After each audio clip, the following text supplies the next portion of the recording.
Hi guys.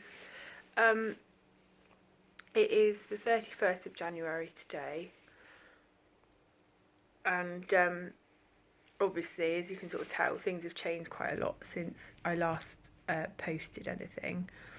I was obviously, and I guess still am really, still very, very poorly, but I'm not as poorly as I was at home because I've been hydrated, which has made a big difference.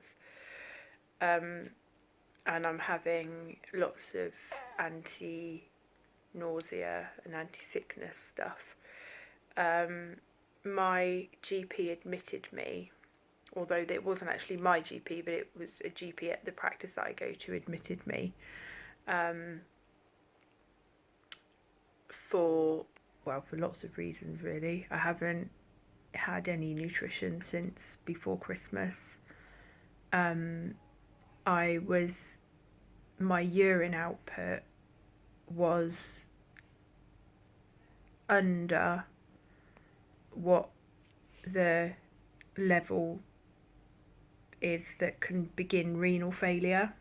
So although they've checked my bloods and my kidneys are fine, which is great, but my urine output was so low, and obviously I use catheters. I have a disposable catheters, so which have bags on, so we can tell with my urine and monitor it. And every time I move around, I start throwing up, which has obviously really aggravated my swallowing issues. So it's all just been a snowball of shit, basically. Excuse my language. And you have to excuse this. I'm waiting to have the guide out. It's going to be an NG feeding tube, so it's going to go into my tummy, but I am going to be allowed to go home with it, so I haven't got to stay here for ages. I've got to be in at least over the weekend, which I'm gutted about if I'm honest, but because I need to learn, Tony and I need to sort of show them that we can effectively manage at home with the feeding tube, which we will. I mean, Tony's amazing. He's done far more complex stuff with his old clients than feeding tubes, and even though it's a very, very, very, very long time ago, I used to work with kids that had feeding tubes and pegs and stuff. So, oh god, I might just suddenly retch all of a sudden, but that's because this is at the moment. We can tell it's still quite floppy. Still quite not floppy. What's the opposite of floppy? Stiff. Because it's still got the guide wire in, because the first time it went in, they couldn't do the aspiration. They try and suck stuff up from your tummy and they pH test it, and they couldn't get anything, so they sent me down to x-ray and it wasn't actually far enough down. And so sorry, that might happen every now and again. It's just whether, hang on, I'm going to pause. There we are, sorry, gagging over. Yeah, so it's still got the guide wire in. I'm just waiting for the doctor to sign off on it being in the right place so they can take it out. But whilst that's in, it's incredibly uncomfortable and it keeps knocking my gag reflex. So, or it tickles my nose. So I spent like the last 4 hours with the lead in still, either sneezing or gagging, or gagging and sneezing at the same time, which is not attractive because it's just tears and snot and it's gross. But you have to laugh at this stuff because otherwise it would drive you mad. Oh god, I just gotta try and move it. Oh god. It sort of helps in different positions. Just moves it a little bit.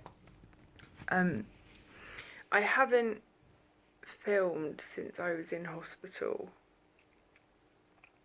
and I didn't film leading up to it because I got so poorly, but I was talking to someone today about my EDS and, you know, living with chronic disease and being a mum and still trying to be a person and have a life and have something, you know, just that isn't just being ill all the time, which for me is my art and my music.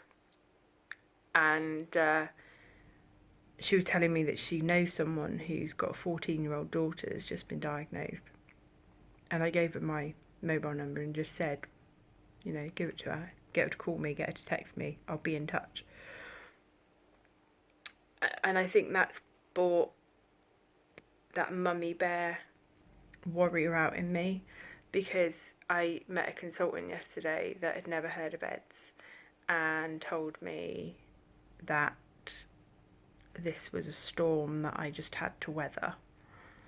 And with these sorts of things, there are bad times and there are good times, and this was just a bad time, and I just had to, you know, go through it, because my bloods weren't showing signs of, like, physiologically, of chronic malnutrition.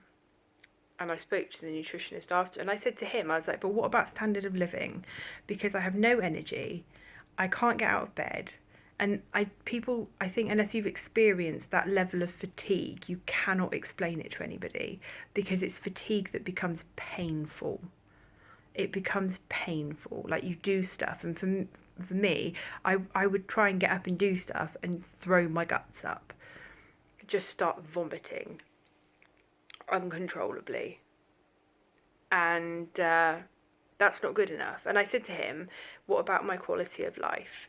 Because it's not good enough. And you know, that's the first time I've ever said that to a consultant, ever.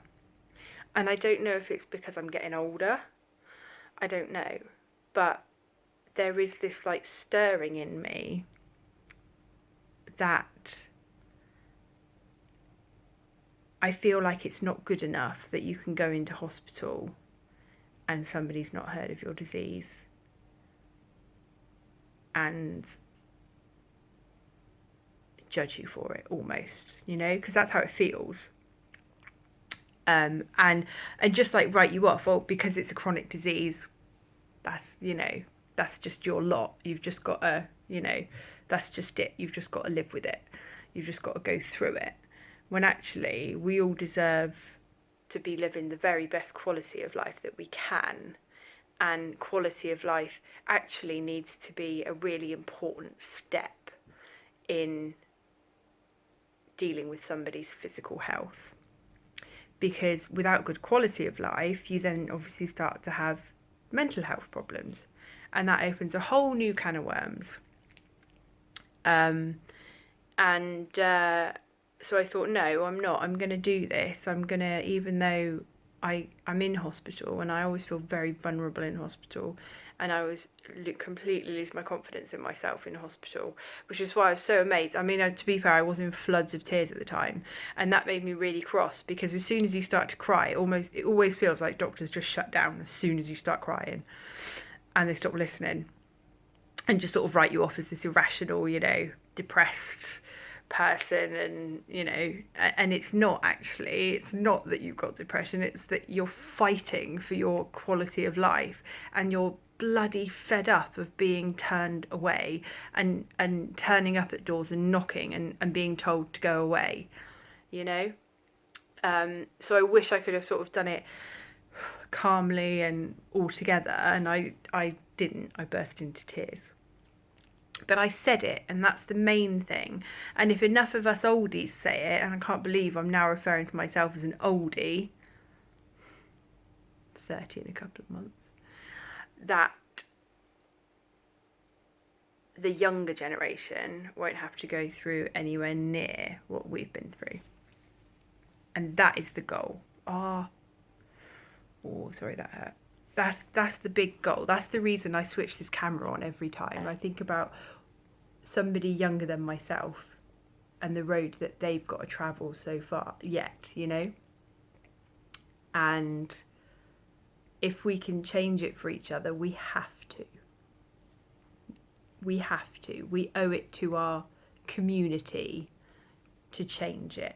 And you look at other communities around the world and what they've done to change their cause and bring it into the public eye, and we have to do that, you know. And I don't know what it's going to take for that to happen on a big national level, but I think if enough of us are doing small things, eventually, you know, you put enough drops of water into a glass and eventually it overflows. And I'm very happy to be a few of those drops, you know.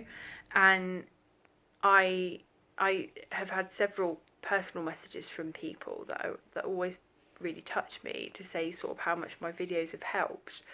And so that sort of gives that a little tick, you know. You think, right, I've helped that person, brilliant. I've helped that person, brilliant. Hopefully they'll have to go through one less crap day than I did, and therefore their path, their yellow brick road, is going to be a little bit shinier than mine was. How important is that? You know, that's the greatest gift you can give to someone, isn't it, really? So I've got to be in over the weekend. It's Wednesday today. I've got to be in over the weekend. I'm extremely tired. I'm in a lot of pain. But hopefully having the feed connected overnight will start to make me feel a bit better.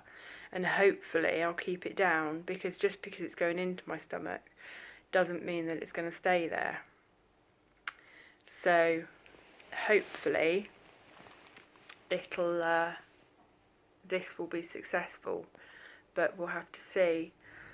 That's, you know, that's obviously what I'm hoping for, though. So yeah, we've just got to keep chipping away, people, you know. We've just got to keep chipping away and chipping away and chipping away, and think that every brick that we lay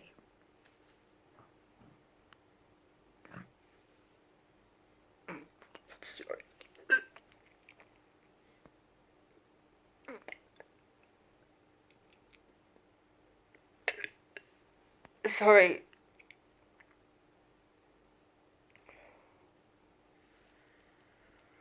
I think that every brick that we lay is a shinier one for someone walking behind us.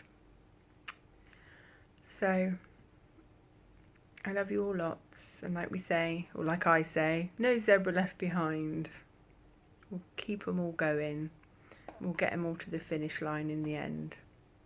Might take years, might take decades, but we'll get there. We will. We'll get there. All right, guys. See you later. Bye.